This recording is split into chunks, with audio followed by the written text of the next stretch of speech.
weak, towards the poor, towards the disadvantaged, is an attitude that is not confined to the South. And that was why Martin felt it very imperative that he move into the northern communities, because he was especially concerned about those young people of the North and what their life was turning out to be for them. Vincent Harding, I was reading a commentary of Mumia Abu-Jamal last night on Dr. King, and he quoted the late David Halberstam, who said about Dr. King, "King has decided to represent the ghettos. He will work in them and speak for them, but their voice," he said, "their voice is harsh and alienated. If King is to speak for them truly, then his voice must reflect theirs. It, too, must be alienated, and it is likely to be increasingly at odds with American society." Do you share that view of David Halberstam?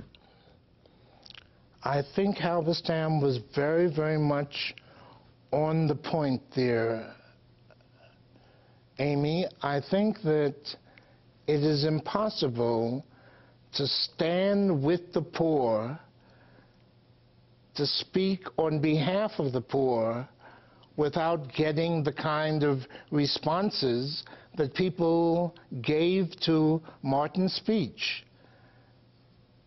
He became a voice that was considered to be an alienated, out of his arena kind of speech.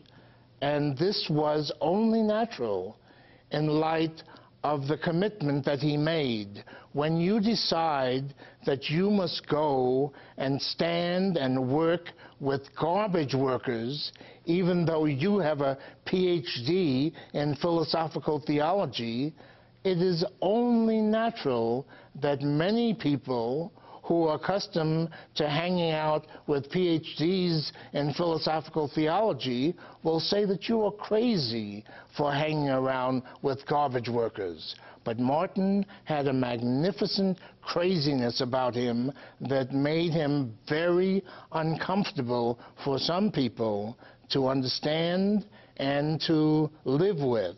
But Amy, what I want to remember is not simply what Time magazine said or what the Washington Post said, but what I want to remember is what Nina was remembering in her song, "The King of Love is Dead, What Shall We Do Now?" What I also want to remember is that great Jewish rabbi, Abraham Joshua Heschel, who said just about 10 days before Martin was assassinated, Heschel said, "Martin Luther King is a voice, a vision, and a way, and we must all engage with him in his way." Because, Heschel said, the whole future of America depends upon the impact and influence of Dr. King. I believe that, and I think that that is part of the reason why so many people were so uncomfortable, because they knew that he was calling us to a way that was very difficult, a way beyond racism, a way beyond materialism, and a way beyond militarism. And those are not easy ways to go. That is why I started out by saying King was asking us to be a mature people, not a juvenile people. Dr. Harding, I'd like to ask you, when he began those marches in the South, in the North, in Chicago, the Cicero marches, was he shocked or surprised by the enormous hatred and bigotry that was unleashed against him and against the movement? Because obviously after his death, you could almost chart the rise of the conservative movement and racist views in the country after 1968, which and the enormous rise of conservatism in general in the country.